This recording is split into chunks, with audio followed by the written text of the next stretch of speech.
Hello, আজকে Sunday. ঘুম থেকে উঠেই দেখি এত মেঘ আর মেঘলা ওয়েদার, প্রচণ্ড হাওয়া দিচ্ছে। আর সঙ্গে সঙ্গে মাথায় আসলো আজকে চিকেন কষা করা যাক। তো সঙ্গে সঙ্গে চিকেন করে নিলাম। আর এদিকে সানডে একটা স্পেশাল দিন, স্টুডেন্টদের জন্য একটাই ফ্রি টাইম।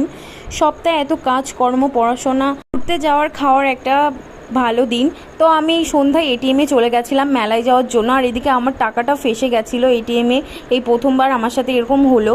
তারপর ওখান থেকে চলে গেছিলাম হেলা বটতলায়। প্রচণ্ড বড় একটা নাগরদোলায় এসছে, প্রত্যেকবারই আসে। এত ভিড় হয়েছিল, প্রচণ্ড ভিড় হয়েছিল, পা রাখার কোনো জায়গা পাওয়া যাচ্ছিল না। যেমন কাদা হয়েছিল তেমন ভিড়। ভিড়ের মধ্যে ঠেলাগুতো খেতে খেতে এই দোকান থেকে ওই দোকানে যাওয়ার মতো কোনো পরিস্থিতিই ছিল না। তার জন্য কোনো দোকান থেকে কিছু না কিনে শুধু খাওয়া দাওয়া করে ওখান থেকে চলে এসেছিলাম। তোমাদের যদি ভিডিওটা ভালো লাগে তাহলে লাইক, কমেন্ট এবং শেয়ার করে দিও। আর বাকি পার্টগুলো দেখার জন্য কমেন্ট করো, আমি নিশ্চয়ই দেবো। So bye everyone, take care.